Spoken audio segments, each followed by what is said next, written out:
kita semua dalam keadaan sehat dan dilindungi oleh Allah Subhanahu wa taala. Baik, pada pagi hari ini masih dalam acara yang sama, yaitu orientasi Pradiklat Karya Siswa Baru Cipto Bakti Husodo Magelang. Pada kesempatan pagi ini saya akan memberikan satu materi tentang pengantar dan etika profesi. Sebelumnya izinkan saya memperkenalkan diri. Nama saya Susi Wijayanti, bisa dipanggil Ibu Susi. Saya adalah salah satu instruktur di Cipto Bakti Husodo Magelang. Nah, untuk pemaparan materinya akan saya sampaikan berikut ini. Baik, selanjutnya saya akan memberikan satu materi. Materi ini saya angkat dari sebuah artikel, di mana artikel ini berjudul Profesional dalam Tugas Melayani dari Hati. Jadi sebuah pesan untuk para tenaga medis ya. Di sini mungkin kalian bergerak hatinya untuk mengambil jurusan asisten keperawatan maupun asisten farmasi. Saya tahu bahwa setiap tenaga medis itu mempunyai jiwa sosial yang sangat tinggi. Tanpa membedakan apapun jurusannya, saya yakin bahwa mereka pasti punya rasa ingin menolong sesama. Seperti halnya yang sedang kita alami, Indonesia ini sedang mengalami pandemi akibat wabah virus COVID-19. Kita tahu bahwa banyak sekali orang di sekeliling kita yang meninggal dunia tanpa terkecuali nakes itu sendiri. Nah, bagi karya siswa sekalian, jadi mulai dari sekarang ada satu pelajaran yang mungkin bisa diambil ya selama pandemi ini yang hampir 1 tahun lebih. Satu pelajaran yang bisa diambil bagaimana peran kita, peran sebagai asisten keperawatan maupun asisten farmasi yang sangat dibutuhkan oleh masyarakat. Nah, di sini saya nanti akan menyampaikan apa sih sebenarnya peran dan tugas dari asisten perawat maupun farmasi. Selanjutnya, slide yang kedua ini saya akan membahas tentang tanggung jawab seorang perawat. Nah, di sini karya siswa kalian pasti sedikit banyak tahu tentang apa sih itu perawat atau apa sih tugas dari seorang perawat itu. Nah, mungkin bisa digarisbesarkan bahwa yang namanya perawat itu ya intinya adalah untuk merawat pasien atau menyembuhkan pasien. Oke, jawaban itu tidak salah, tapi nanti di sini pada materi ini akan kita sempurnakan lagi sebenarnya peran atau tanggung jawab dari seorang perawat itu bagaimana, seperti apa. Nah, di sini yang pertama, tanggung jawab dari seorang perawat ini adalah tanggung jawabnya terhadap klien. Klien di sini yang dimaksud itu adalah pasien. Upaya kesejahteraan umum sebagai bagian tugas kewajiban bagi masyarakat. Nah, di sini seorang perawat memang harus totalitas memberikan pelayanan yang baik bagi masyarakat tanpa menggolongkan ras, golongan ekonomi, kemudian suku bangsa dan lain sebagainya. Karena ini memang sudah benar-benar diatur oleh Persatuan Perawat Indonesia, di mana memberikan tanggung jawab yang besar sepenuhnya untuk klien. Kemudian yang kedua di sini adalah tanggung jawab terhadap dirinya sendiri. Dirinya sendiri di sini yang dimaksud adalah perawat itu sendiri. Jadi selain kita melindungi, kita menjaga, kita merawat si klien atau pasien tersebut, tapi kita juga harus peduli dengan diri kita sendiri. Kenapa begitu? Karena bagaimana caranya supaya tidak menularkan atau tidak memberikan penderitaan baru bagi tenaga medis itu sendiri. Di sini sudah dijelaskan bahwa tanggung jawab terhadap diri sendiri bisa berupaya untuk melindungi dirinya dari kemungkinan penularan penyakit. Jadi yang kita tahu sekarang ini ya, karena wabah pandemi COVID-19, seorang nakes ya, seorang perawat itu memang dibekali supaya bisa menyembuhkan, bisa merawat dari pasien itu, tapi dengan cara tidak menularkan. Jadi benar-benar menggunakan alat perlindungan diri yang baik dan benar. Kemudian yang kedua, tanggung jawab yang kedua adalah melindungi dirinya dari gangguan yang datang dari lingkungan pekerjaannya. Di sini bisa dengan cara penggunaan alat perlindungan diri, di mana supaya tidak membahayakan si perawat itu sendiri. Kemudian yang ketiga adalah menghindari konflik dengan orang lain dalam melaksanakan tugasnya melalui metode pemecahan masalah. Yang kita tahu di sini yang namanya sekolah kesehatan itu tidak hanya asisten perawat atau asisten apoteker saja. Kita nanti akan bekerja sama dengan beberapa tenaga medis. Nah, bagaimana caranya kita bisa memecahkan masalah tanpa harus timbul masalah yang lain. Jadi kita bisa bekerja sama, contohnya seperti tim radiologi. Kemudian nanti misalkan kita juga bisa bekerja sama dengan contohnya ahli gizi, fisioterapi, dan lain sebagainya. Kemudian tanggung jawab yang ketiga di sini adalah tanggung jawab yang harus diemban terhadap profesinya, profesi sebagai asisten perawat atau sebagai perawat itu sendiri. Yang pertama adalah mengadakan kerjasama antar anggota tim kesehatan dalam melaksanakan tugasnya. Kemudian yang kedua, mempertahankan dan meningkatkan mutu pelayanan keperawatan. Bagaimana caranya metode itu bisa diperbarui? Tujuannya adalah untuk meningkatkan kesehatan pasien. Kemudian yang ketiga adalah melaksanakan kewajibannya secara tulus ikhlas sesuai martabat dan tradisi leluhur perawatan. Tadi di awal sudah saya singgung bahwa nakes, tenaga kesehatan, khususnya perawat, bagaimana caranya kita memang harus bisa memberikan pelayanan yang total, mempunyai jiwa sosial yang tinggi. Jadi apapun tindakan yang kita lakukan harus dengan hati dan juga tulus ikhlas, seperti kewajiban kita yang harus kita serahkan kepada profesi. Nah, untuk selanjutnya, slide selanjutnya adalah untuk tugas dan fungsi asisten keperawatan berdasarkan tempat kerja. Tadi sudah saya sampaikan bahwa tanggung jawab kita sebagai perawat dimanapun tempatnya, dimanapun tempat kerja kita, itu tetap harus mengingat kembali apa yang menjadi tanggungan atau apa yang menjadi tugas kita sebagai seorang perawat. Nah, di sini yang saya tampilkan adalah beberapa tempat kerja yang biasanya memang perawat ini atau asisten perawat ini bisa melayani pasien tersebut. Contohnya di sini adalah rumah sakit, ya. Rumah sakit ini adalah salah satu pelayanan umum di bidang kesehatan, di mana di situ kita dituntut untuk bisa memberikan pelayanan yang baik dan bisa bekerja sama dengan tim medis yang lainnya, termasuk dengan klinik, ya. Rumah sakit dengan klinik ini adalah dua tempat yang kita memang butuh kerjasama dengan tim medis lain, karena kita tidak bisa bergerak atau tidak bisa bekerja dengan sendiri. Kemudian yang selanjutnya adalah home care. Home care ini adalah pelayanan atau perawatan yang dilakukan di rumah, baik untuk pasien lansia atau pasien-pasien yang lainnya. Kemudian yang terakhir adalah panti breda. Biasanya panti breda ini adalah untuk pasien-pasien gerontik atau pasien lansia, di mana kita bisa memberikan pelayanan di panti breda tersebut.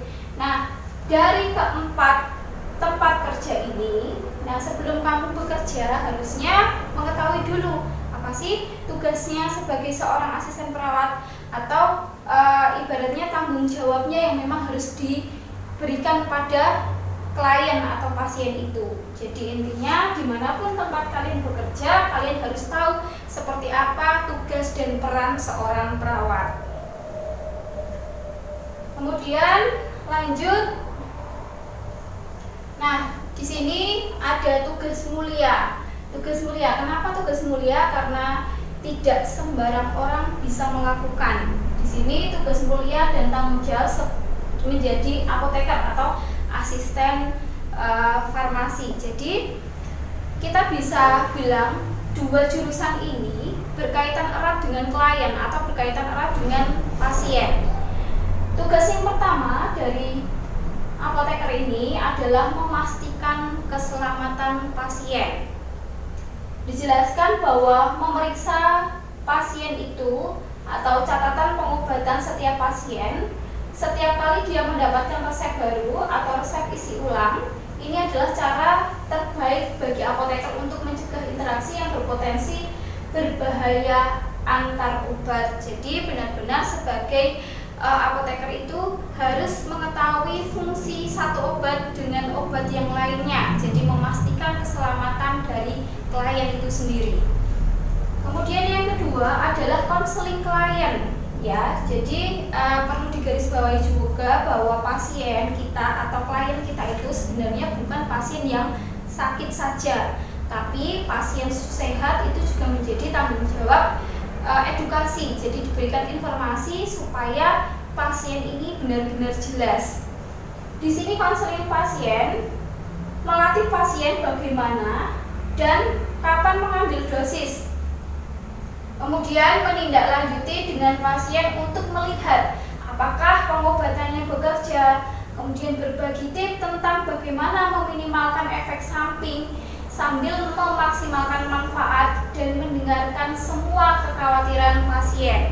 Jadi tugasnya seorang apoteker itu tidak hanya memberikan obat saja, tapi harus mampu mengedukasi bagaimana cara supaya pasien dan keluarga pasien itu benar-benar paham dengan obat tersebut, mulai dari manfaatnya, kemudian hal apa saja yang memang menjadi kontraindikasi supaya tidak dilakukan dan lain sebagainya. Kita harus atau wajib memberikan konseling itu kepada pasien dan keluarga pasien.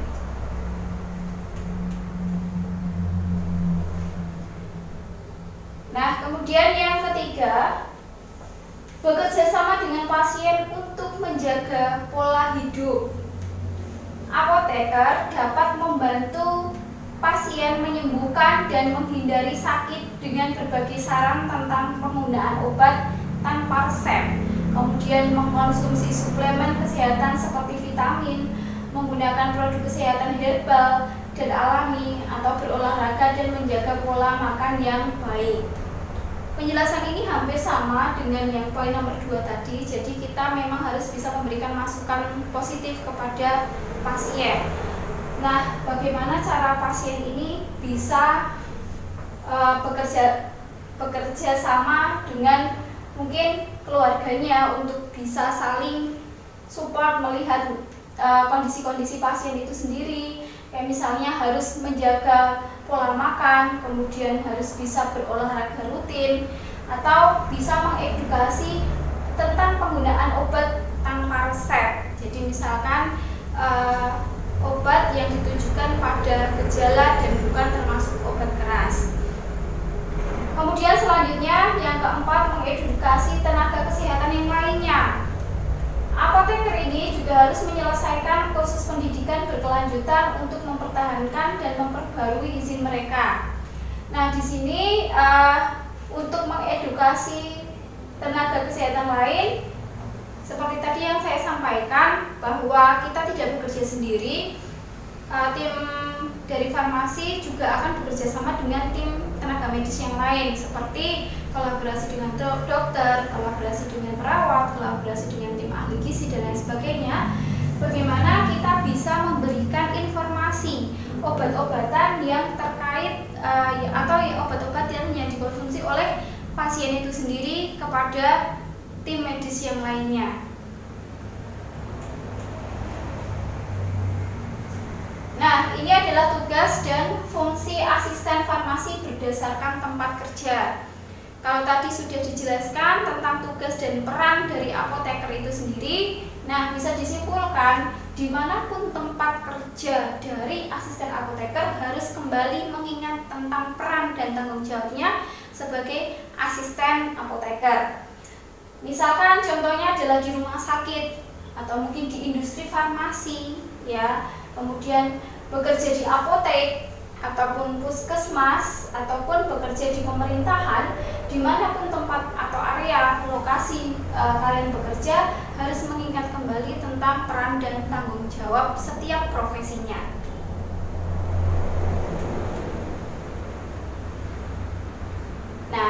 yang akan kita bahas lagi di sini adalah seberapa penting sih peran nakes bagi masyarakat.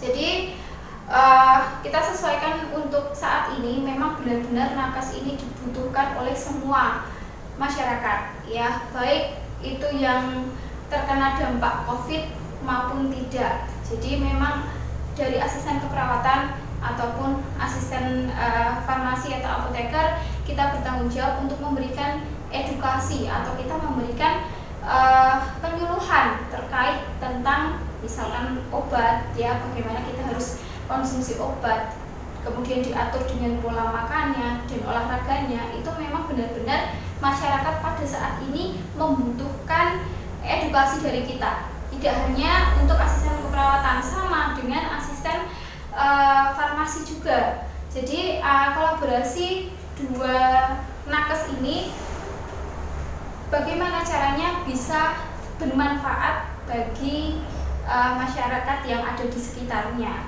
Contohnya misalkan kalau farmasi ya memberikan penyuluhan atau memberikan pemberitahuan tentang fungsi obat. Kita tahu kita butuh banyak sekali vitamin, ya, pada saat ini. Vitamin yang baik seperti apa, kemudian cara kerjanya seperti apa, itu sangat membantu masyarakat pada masa kini. Nah, mungkin untuk perawat juga sama, ya. Kita tahu bahwa beberapa rumah sakit sekarang ini banyak yang penuh, ya, bednya tidak ada yang kosong, hampir semuanya penuh karena wabah pandemi ini, sehingga dari sosialisasi yang bisa diberikan oleh warga sekitar mungkin itu sangat membantu. Kayak misalkan bagaimana cara isoman mandiri yang baik, kemudian bagaimana caranya supaya tidak memunculkan gejala-gejala yang lain lagi. Itu mungkin sangat membantu ketika asisten perawat ataupun asisten farmasi ini bisa mengedukasi. Nah, yang terpenting sebagai asisten keperawatan maupun asisten farmasi harusnya benar-benar menjunjung tinggi tugas dan peran tanggung jawab supaya tidak terjadi hal-hal yang tidak kita inginkan, termasuk cara beretika. Jadi perawat atau apoteker itu harus mempunyai sikap yang baik, mulai dari pelayanannya, kemudian memperlakukan si pasien itu sendiri, kemudian tentang tanggung jawab kerjanya itu sendiri, semuanya harus sesuai dengan SOP atau standar operasional prosedur. Jika kita sudah bisa melakukan tindakan itu semua sesuai dengan standar operasional prosedur, insya Allah apapun yang ibaratnya menjadi hambatan, kalau kita sudah bekerja sesuai dengan maksimal atau sesuai dengan aturannya, pasti apapun nanti hasilnya akan mengikuti. Jadi pada intinya adalah ketika nanti kalian bekerja, kalian menempuh pendidikan, kemudian kalian mulai menerapkan di kehidupan sehari-hari, harus selalu ingat akan peran dan tugas dari setiap profesi itu, khususnya untuk profesi asisten keperawatan dan asisten apoteker. Bagaimana caranya bisa bermanfaat bagi masyarakat. Nah, bagaimana jika kita sudah melakukan sesuai dengan standar operasional prosedur, kemudian kita sudah melakukan sebaik mungkin, semaksimal mungkin, lalu apa atau balasan apa yang kita dapat nanti, misalkan seperti itu. Mungkin ada timbul pertanyaan seperti itu. Nah, kita sebagai orang biasa, ya, sebagai masyarakat biasa, kita bisa mengembalikan lagi. Jadi bagaimana caranya kita bisa berupaya melakukan tindakan semaksimal mungkin, nanti balasannya pasti akan jauh lebih baik. Nah, tidak hanya itu, kita pun sebagai tenaga medis masih dilindungi oleh undang-undang. Jadi undang-undang ini adalah undang-undang yang sudah memang diberikan pada masyarakat, atau terkhususnya adalah bagi tenaga medis, supaya kita benar-benar dilindungi. Jadi perlindungan nakes ini sudah ditulis pada Undang-Undang Republik Indonesia, yaitu nomor 80 tahun 2016 tentang penyelenggaraan pekerjaan asisten tenaga kesehatan. Jadi undang-undang ini dirancang untuk melindungi setiap pekerja tenaga kesehatan, baik itu perawat, farmasi, radiologi, gizi, fisioterapi, dan banyak lagi yang lainnya.